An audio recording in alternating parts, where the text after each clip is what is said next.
En primera plana, Carlos Herranz.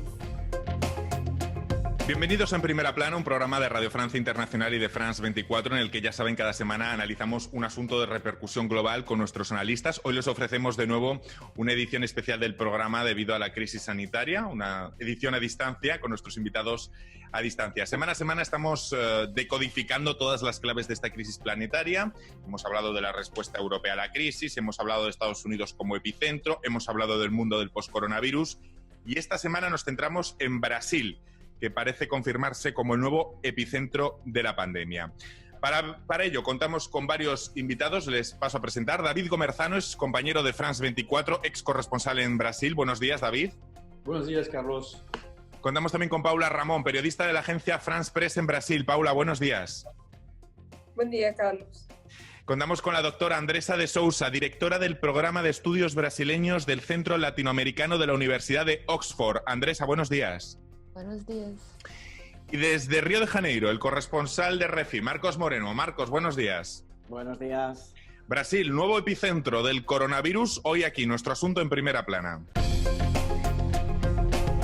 La contradicción reina en Brasil. De un lado, su presidente Jair Bolsonaro, que exhorta a sus seguidores a ignorar las directrices de gobernadores y alcaldes que llaman a quedarse en casa y, por tanto, él llama a volver a reactivar la vida y a trabajar. La confusión nacional ha ayudado a expandir sin duda la pandemia. Brasil ya es el tercer país del mundo con más casos, solo por detrás de Estados Unidos y Rusia, y ya ha superado a los europeos. Expertos en salud pública afirman que el enfoque desordenado ha saturado más si cabe las unidades de terapia intensiva y las morgues y ha contribuido a los fallecimientos de grandes cantidades de profesionales de la salud. A medida que la economía más grande de América Latina se está hundiendo en la que podría ser la recesión más profunda de su historia. Vamos a hablar de todas estas claves políticas, sanitarias y económicas, pero antes vamos a repasar algunas portadas de la prensa brasileña. Correio Brasilense, una icónica portada que muestra la magnitud de la tragedia en Brasil. La Folha de Sao Paulo, Bolsonaro empuja a la dimisión a su segundo ministro de Sanidad en un mes. En este caso fue Nelson Teich, recoge, por tanto, la parte política, el coste político que está teniendo en el Ejecutivo la gestión de esta crisis. Diario O Día. Por primera vez, el país registra más de 1.000 muertos en apenas un día.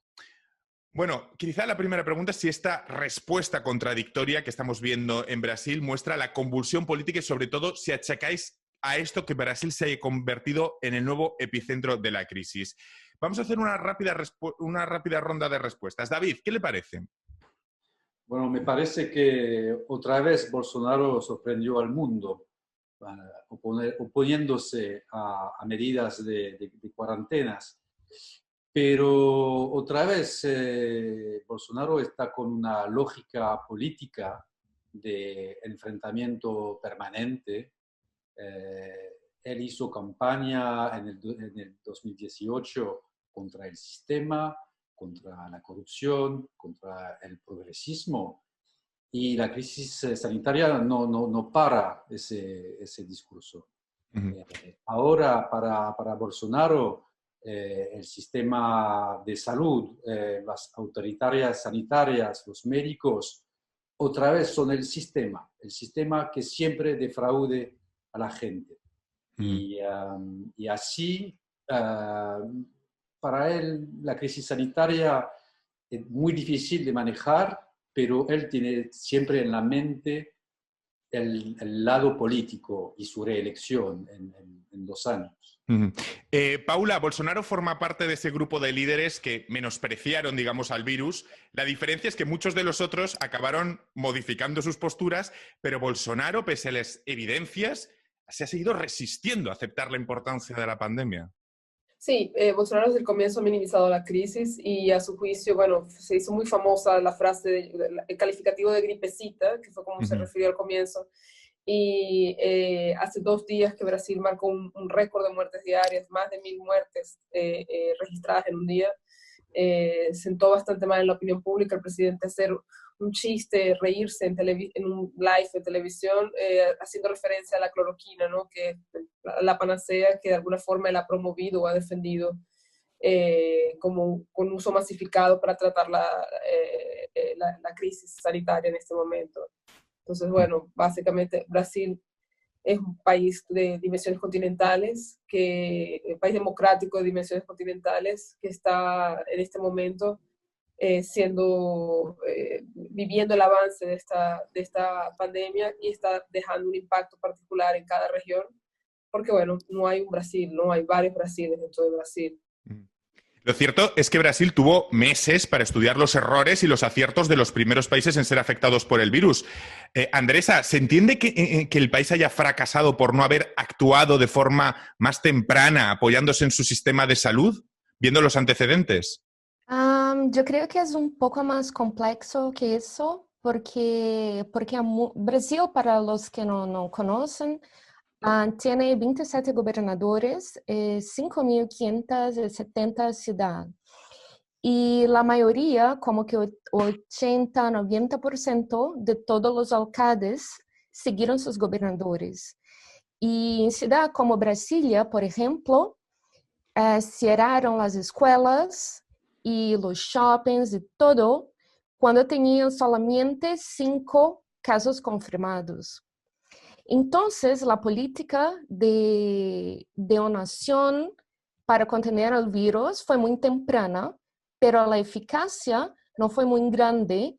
Y como hablamos, como tenemos un presidente que se va a las cámaras y dice que es como una gripecita, entonces las personas tienen la ley y tienen los alcaldes que dicen que se quedan en sus casas, pero tienen mensajes que son muy contradictorios. Y la eficacia de la política entonces no es muy fuerte. Bueno, vamos a irnos hasta Río de Janeiro con nuestro corresponsal Marcos Moreno. Conforme los países comenzaron a implementar medidas drásticas para frenar la propagación en marzo, Bolsonaro, ya lo hemos comentado, le restó importancia a los riesgos y alentó a las reuniones públicas. Ahora insta a los brasileños a regresar al trabajo, incluso a pesar de las preocupantes cifras que muestra el país. Marcos, ¿cuál es la visión que tiene de toda esta crisis Bolsonaro y, sobre todo, ¿hay discrepancias dentro del propio ejecutivo brasileño? Bueno, Bolsonaro al final es un visionario en esto de politizar la pandemia y esto es un fenómeno que estamos viendo ahora en el resto de los países, cuando primero surgió, digamos, este susto internacional que significaba la enfermedad y ahora todo el mundo está llevando el ascua a su sardina, digamos, en un refrán. Bolsonaro empezó con esto, o sea, decidió que politizar una pandemia iba a ser el mejor rédito para él. Y su estrategia ahora mismo es eximirse de la responsabilidad. Y esto lo ha mantenido desde el principio.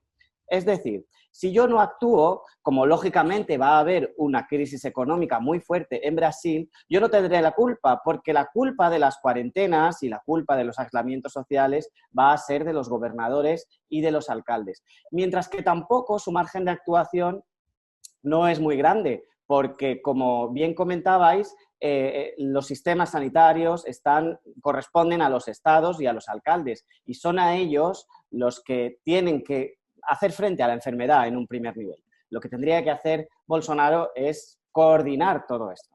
Me has dicho si hay, disculpa. Sí, diferencias dentro del Ejecutivo. Pues no las hay. No las hay porque Bolsonaro ha eliminado a Luis Enrique Mandetta hace un mes, su ministro de Salud. Después dimitió Nelson Teich por sus divergencias con él, Sergio Moro. Es decir, dentro del Ejecutivo no las hay. Donde sí las hay es en el judiciario, lo hay en el legislativo, en la Cámara, que se le enfrenta, lo hay en los gobernadores, en los alcaldes y, lógicamente, también a nivel internacional. Vamos a trazar un poco la radiografía del virus en el país. Bueno, Sao Paulo, Río de Janeiro y Manaus están entre las ciudades más afectadas, aunque el virus también se propaga rápidamente en ciudades y poblados más pequeños. Paula, ¿cómo está siendo la propagación de ese virus? Porque además creo que la contabilidad de casos y víctimas está siendo muy complicada y hay muchas voces que hablan de que hay una subestimación, ¿no? Sí, ahí, dependiendo de quién escuches, hay una estimación de que hay una subnotificación de hasta 15 veces. Lo que si haces la cuenta te dejaría a Brasil como el indiscutible epicentro mundial del coronavirus, muy por encima de las cifras que vemos, por ejemplo, en Estados Unidos, ¿no? En Brasil faltan exámenes, no hay una masificación de exámenes, no se testa a todo el mundo, se testa básicamente a quien va a los hospitales y a quien está en un estado más grave. El sistema de compilación de muertos y de casos como sabemos es actualizado a diario. Lo que vemos es un impacto mayor.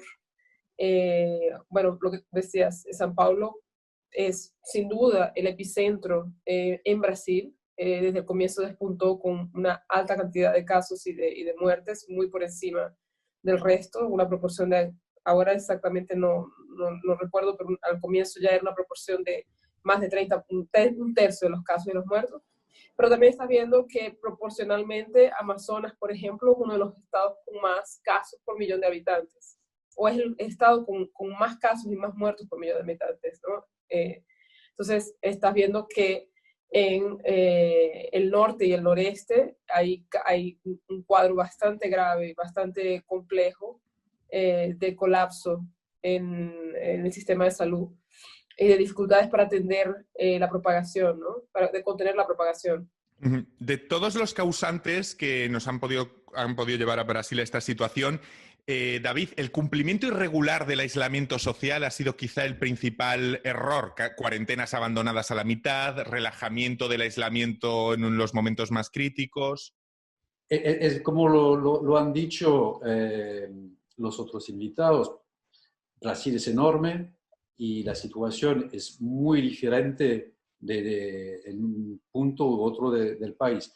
Por ejemplo, en el estado de São Paulo, hay una diferencia enorme entre la gestión de la crisis dentro de la ciudad de São Paulo y en el estado. El estado de São Paulo tiene el mismo PBI que Argentina, es muy desarrollado y al mismo tiempo en el interior muchos alcaldes no están a favor de la cuarentena.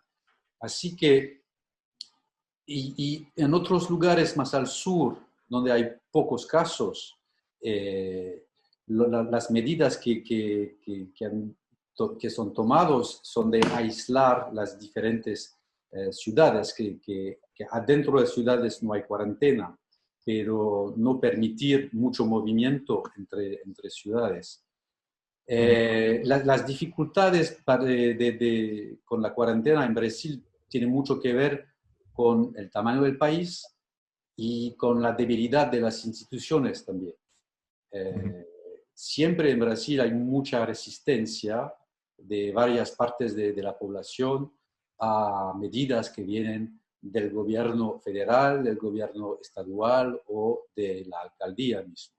En unos instantes le voy a preguntar también a la doctora Andresa de Sousa por esa desigualdad en el sistema de salud brasileño. No es lo mismo ir a un hospital, supongo, en Sao Paulo que ir en Manaos.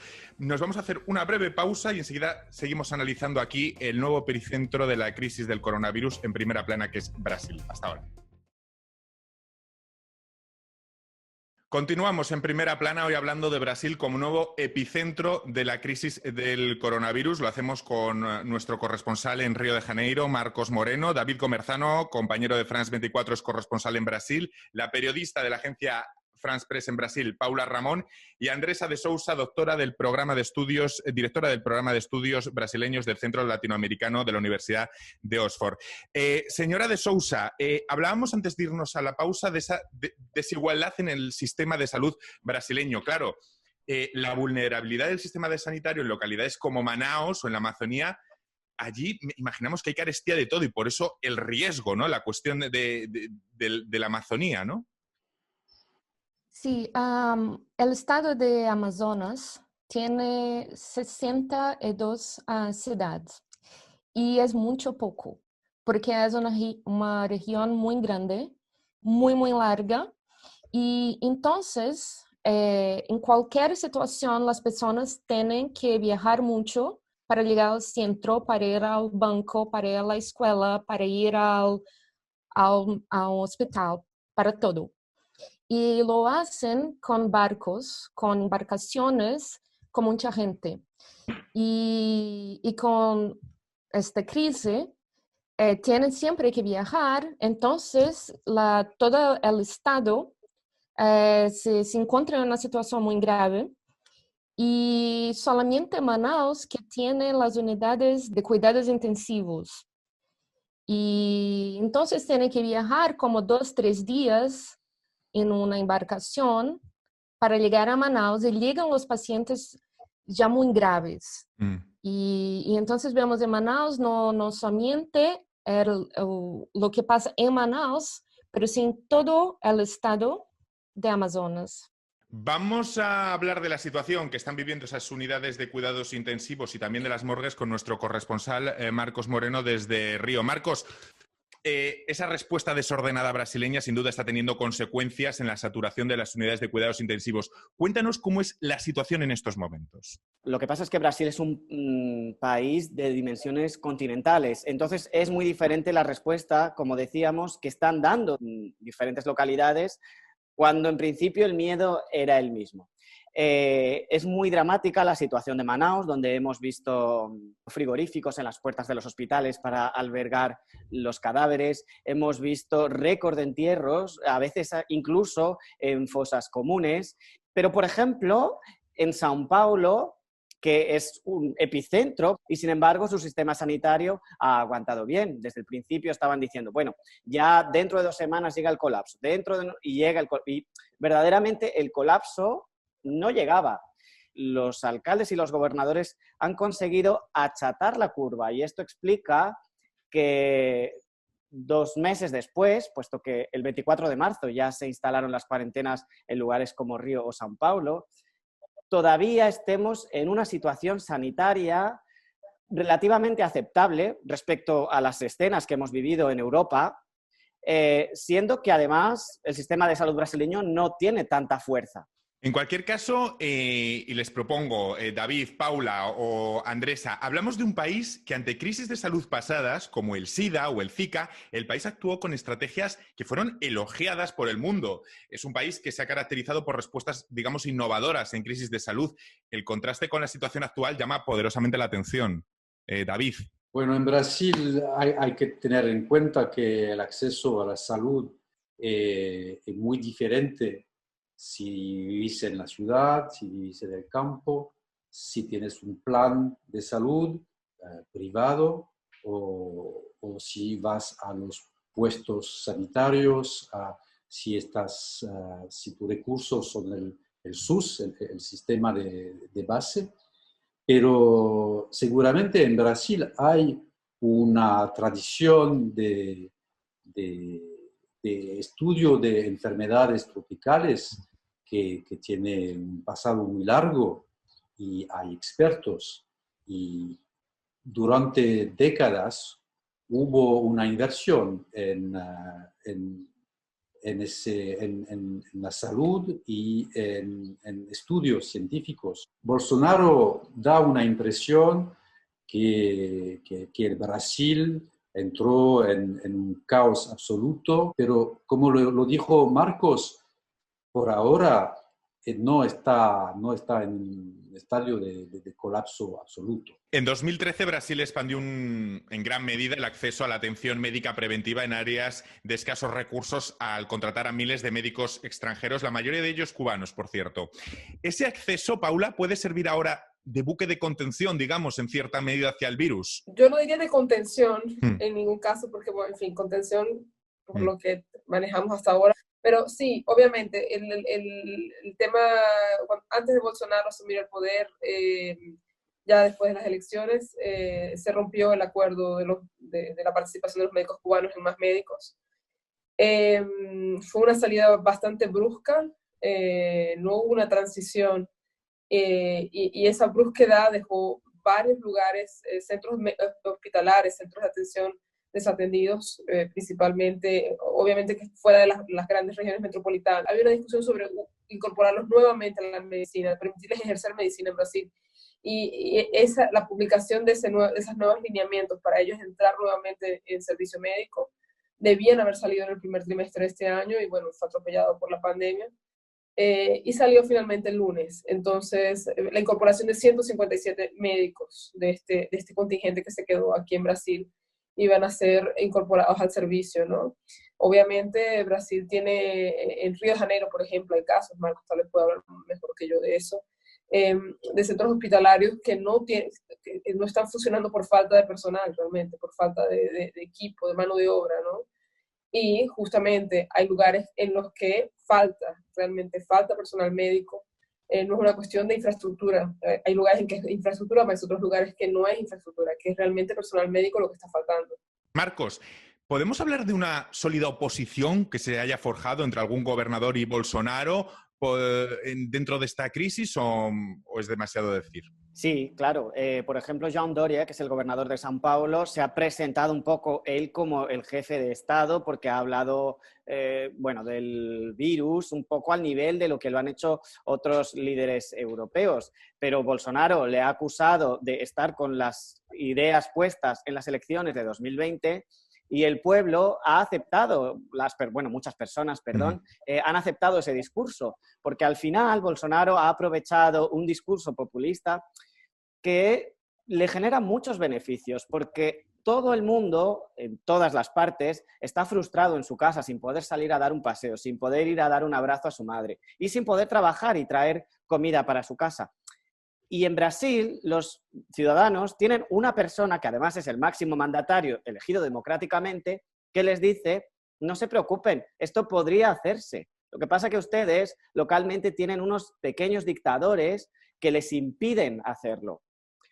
La necesidad que yo tengo de trabajar, de salir, de vivir, hace que yo me adhiera, lógicamente, a esa imagen de Bolsonaro, a esa idea, porque es muy difícil ver la pandemia hasta que realmente no nos explota en nuestra cara, hasta que vemos morir a vecinos, a familiares, a padres. ¿Qué es lo que está sucediendo ahora?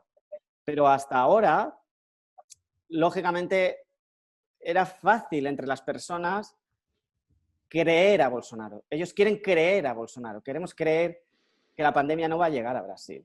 Sí, hablaba hace unos instantes del éxito que tuvo Brasil en episodios anteriores en gestiones de crisis sanitarias como el VIH o el Zika, que fue buena parte debido a la inversión en ciencia y en el empoderamiento de científicos brasileños.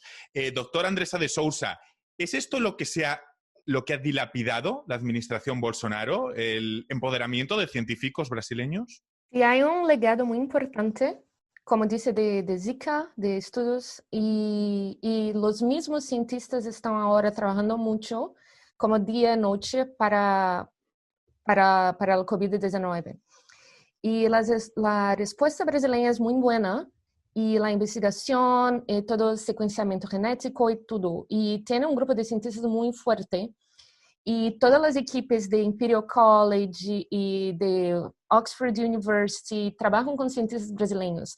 Pero ahora la situación, como he dicho, es muy diferente, que hay pocos recursos y hay también un verdadero ataque a los cientistas, que hay personas que están en la calle y van a colectar datos, informaciones, y sí, son agredidas a socos y entonces hay científicos que están con miedo de hacer su trabajo y ataques virtuales como en Twitter, en las medias sociales, es muy grave la situación. Sí, los científicos, los periodistas, todo lo que tiene que ver con el mundo racional, en este momento se rechaza. Sí. No sé si lo sienten así también, Paula. La desinversión en ciencia no es exclusiva de Bolsonaro, ¿no? El proceso de desinversión en ciencia comenzó, hasta si mal no recuerdo, con Dilma. Y ha venido solo acentuándose. Obviamente Bolsonaro, en fin, Dilma, los gobiernos Dilma Temer tiraron recursos, ¿no? Pero no en el discurso. Obviamente Bolsonaro sí afincó en el discurso de relativizar la ciencia y de desmeritar el trabajo que es hecho. Y eso es una cosa, es muy fácil para la gente, tiene un apelo simple, que el trabajo científico es complejo de entender para la persona, para nosotros, para cualquier persona común, ¿no? Porque es un trabajo demorado, que exige mucho dinero, que exige mucho tiempo y que los resultados no son inmediatos. Entonces, bueno, ¿y qué? Que un científico, el secuenciamiento del virus, por ejemplo, para la gente es difícil entender un poco cómo eso impacta su vida, su día a día. Entonces, este discurso cala bastante. El tema de los periodistas, yo creo que básicamente lo que cala también es lo que decía un poco Marcos sobre el virus es una cosa que tú no ves. Es difícil tú ver, está allí el virus. Hasta que no está en tu casa, tú no lo ves. Entonces, bueno, tú ves todos los días noticias y el discurso es una exageración de la prensa. Es fácil, cala muy fácil, se extiende muy rápido, ¿no? Y hay un descrédito grande en la prensa, pero esto también venía un poco de antes, ¿no? Pues me quedo sin tiempo para más. Ha sido un placer tenerles hoy a los cuatro analizando cómo Brasil es el nuevo epicentro del coronavirus. Un gran análisis de todos los ámbitos político, científico, sanitario. Muchísimas gracias, Marcos Moreno, corresponsal de RFI en Río de Janeiro, David Gomerzano, compañero de France 24, Paula Ramón, periodista de la agencia France Press en Brasil, y la doctora Andresa de Sousa, que nos ha atendido desde el Centro de Estudios Brasileños del Centro Latinoamericano de la Universidad de Oxford. Muchísimas gracias a los cuatro, a todos ustedes. Hasta la próxima semana. Muchas gracias.